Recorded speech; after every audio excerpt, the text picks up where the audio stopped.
우리 사람은요, 누구나 동질성을 가진 사람들을 좋아해요. 자기와 생각도 비슷하고 또 취향도 비슷하고 또 뜻도 비슷한 사람, 이런 사람들이 같이 만나서 대화하고 나누다 보면 의기투합하게 되고, 그러다 보면 자기도 모르는 가운데 힘을 얻게 됩니다.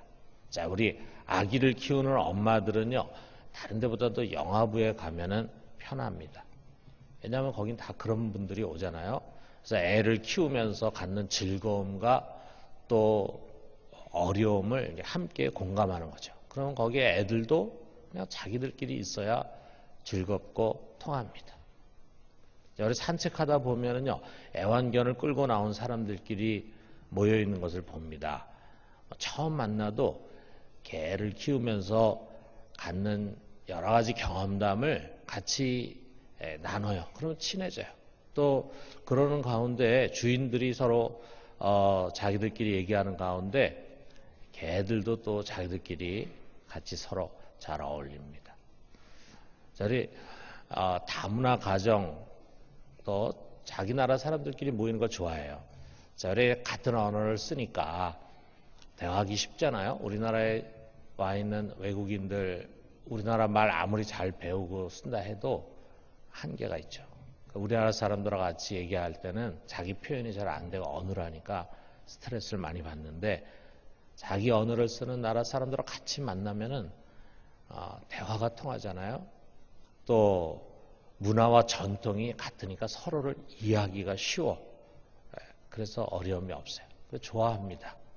자, 소위 우리 사회적인 동질성이 강할수록 편하고 서로 이해하기가 쉽다 보니까 서로와의 만남에서 살아가는 데 필요한 활력을 얻게 됩니다. 자, 그런데 여러분, 이 세상에서 그 어떤 것보다도 강한 동질성을 갖고 있는 그룹이 있다면 그것은 바로 교회 공동체예요.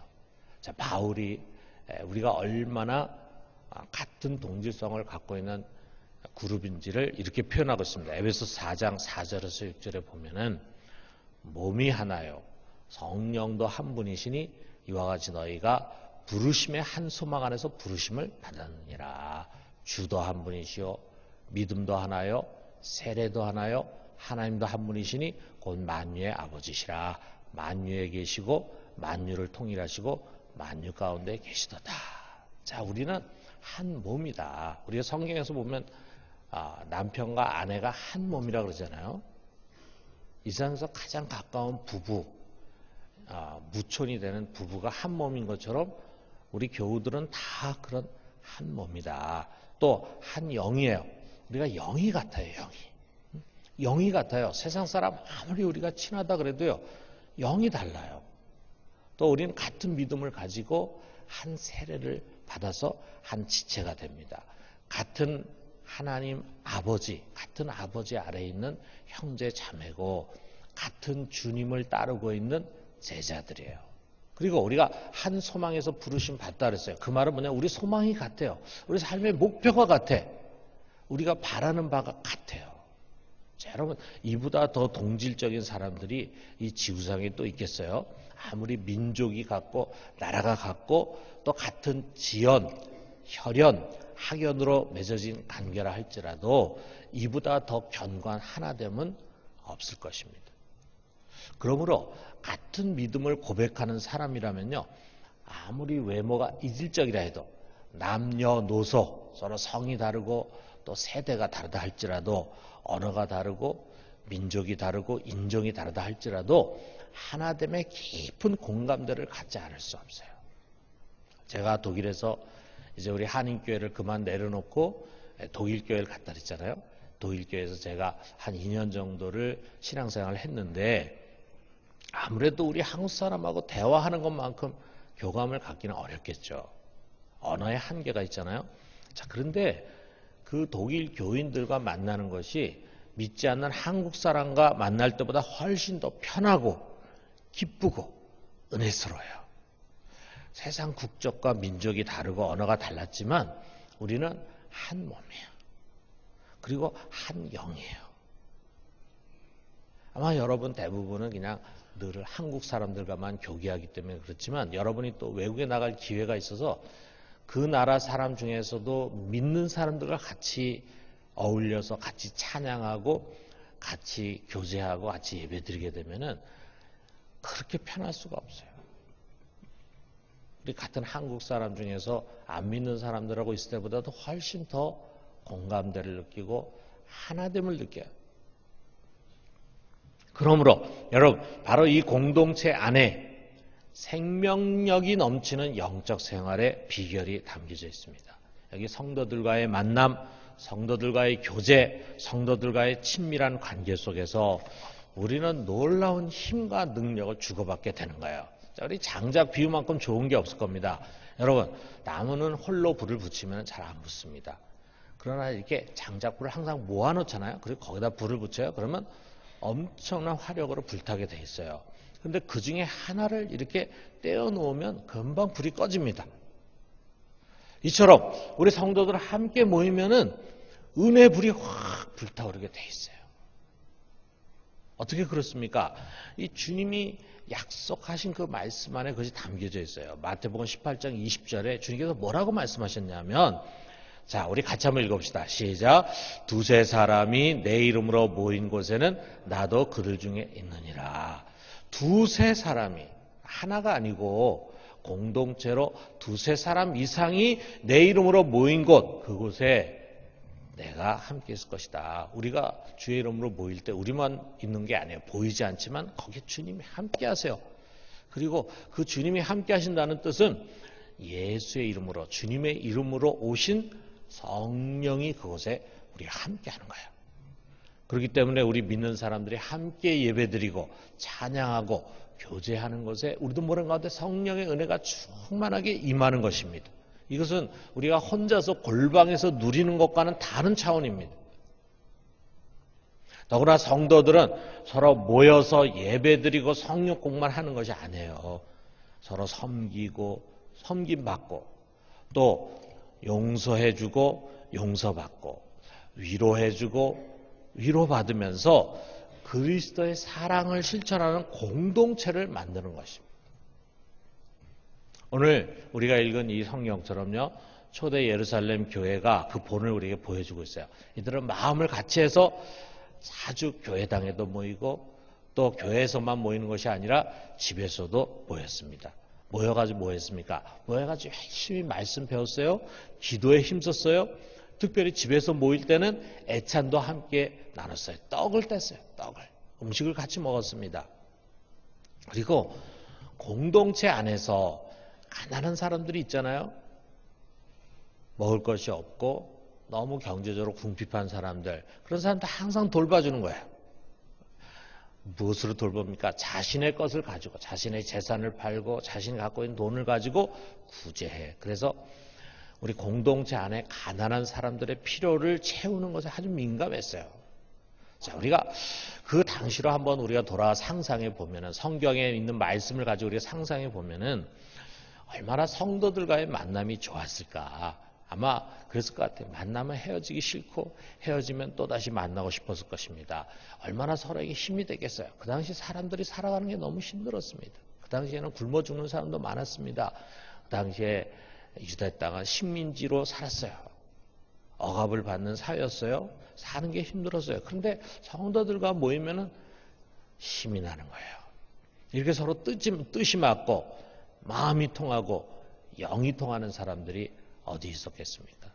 성령은 이들 가운데 충만하게 임해서 교인 한 사람 한 사람을 견고하게 세우고 또 서로 각자에게 다른 은사를 줘서 그것을 가지고 다른 지체를 섬기도록 해. 그래서 혼자서는 결코 누릴 수 없는 그런 충만한 삶을 성도들의 교제 속에서 성도들의 공동체 속에서 얻을 수 있도록 그렇게 한 것입니다. 사랑하는 성도 여러분, 우리는 결코 남이 아닙니다. 우리는 가족입니다.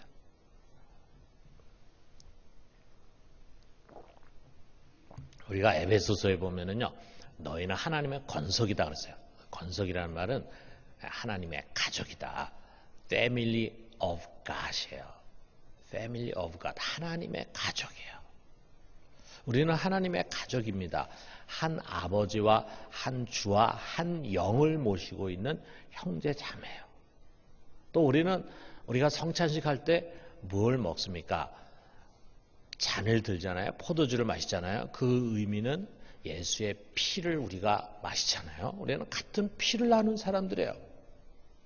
영적인 혈연 관계에 있는 형제 자매예요. 주님, 우리가 같이 만나 함께 주를 높이고 기도하고 교제하고 섬기는 걸 너무 좋아하십니다. 홀로 뚝 떨어져가지고 자기 혼자서만 기도하고 자기 혼자서 멀리 예배드리고 가고, 이거 아니라 이거죠. 우리 같이 모여서 같이 친하게 지내는 것을 우리 하나님 아버지는 너무 좋아하세요. 그래서 그런 모임 속에 임재하셔서 영광 받으시는 거예요. 혼자 찬양하는 것보다도 둘이 셋이 모여 찬양할 때 더 영광 받으시고 은혜를 베푸시는 것입니다. 그러므로 여러분, 올 한 해 우리는 성도들과의 교제를 더욱 친밀히 합시다. 먼저 우리 목장 공동체를 견고하게 해요. 그냥 목장이 아니고 목장 공동체가 돼야 합니다. 여러분, 그냥 성경 공부 모임이 아니에요. 예루살렘 교회처럼 말씀을 배우고 기도할 뿐만 아니라 또한 떡을 떼고 삶을 나눠요. 그것이 공동체입니다. 서로의 짐을 같이 져요. 저 사람이 지금 어떤 고민과 어려움이 있다. 내가 저걸 위해서 기도해 줘야지. 또 저 사람이 지금 너무 경제 어려움 겪고 있는데 내가 조금이라도 도움이 됐으면 좋겠다.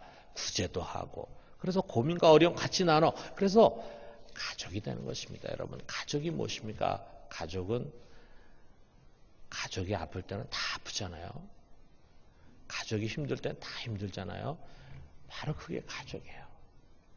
우리 어른들의 목장뿐만이 아니라 여기에 청년들이 많은데 우리 청년 목장도 똑같아요.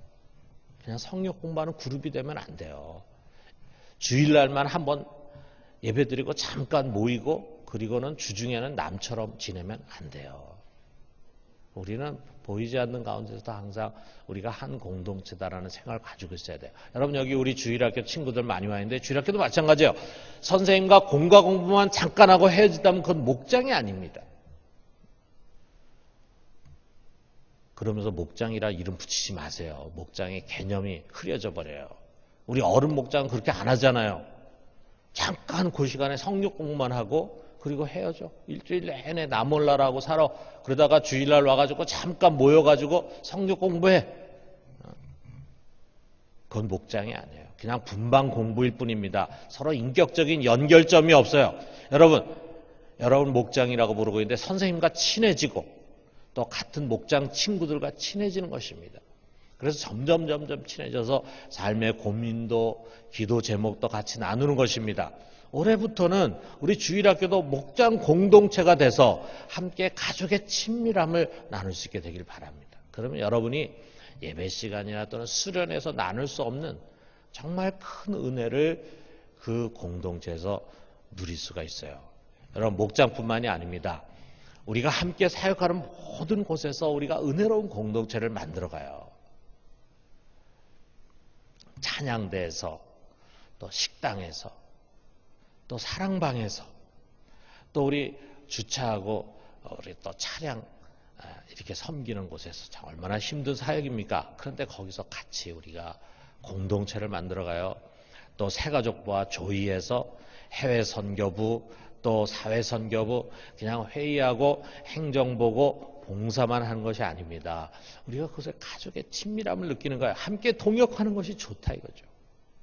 만나면 위로가 되고 힘이 되고, 그래서 서로 한마음이 되니까 일하는 게 전혀 힘들지가 않아요.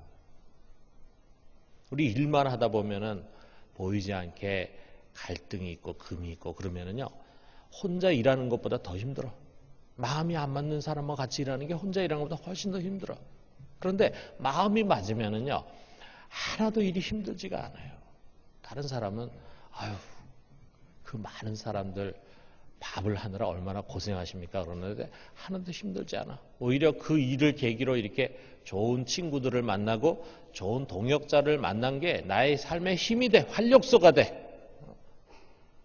우리가 이렇게 찬양대로 같이 모여가지고 같이 하나님을 찬양하면서 예배를 섬긴다는 것이 하나도 힘든 것이 아니야. 그냥 내 삶에 큰 활력소가 돼. 우리 주일학교에서 같이 교사로 섬긴다는 것이 같은 교사로 만나서 우리가 같이 한 마음으로 사역을 하다 보니까 그것이 우리 공동체가 돼. 여러분, 때로 우리가 교인들 사이에 같이 지내다 보고 사역하다 보면은요, 서로 실망하는 일들도 있고, 갈등도 있고, 상처를 받기도 합니다.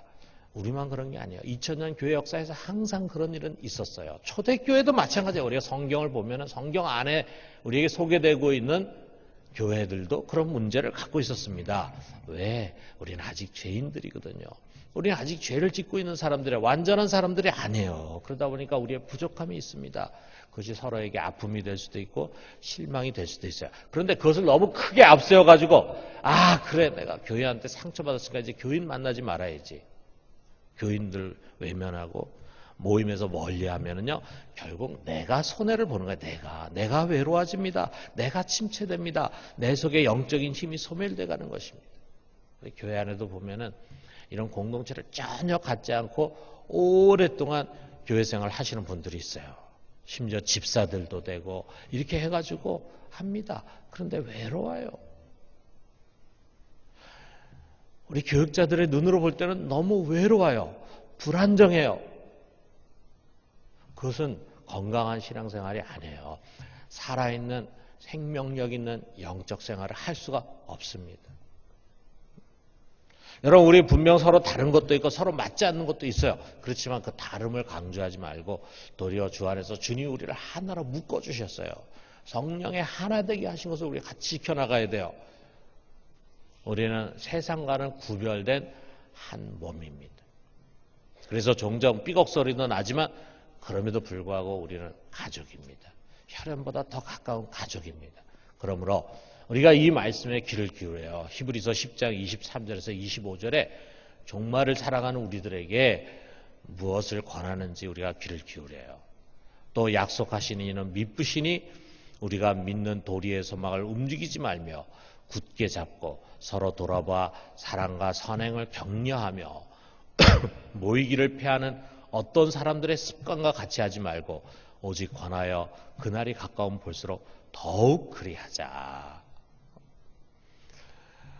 모이기를 권하고 모이기를 피하는 어떤 사람 습관 같이 하지 말고 뭐 이렇게 자주 모이지 말자 이렇게 생각하고 이야기하는 사람들의 습관 같이 하지 말고 그날이 가까우면 볼수록 더 모여서 더 성도들과 친밀하고 더 깊은 교제와 관계를 갖자. 사랑하는 성도 여러분, 올 한 해 우리 공동체 신앙을 굳게 세웁시다. 목장을 소중히 여기고 교회 모임을 견고히 합시다. 그래서 공동체를 통해서 생명이 넘치는 영적 생활을 할 수 있게 되기를 주님의 이름으로 축원합니다.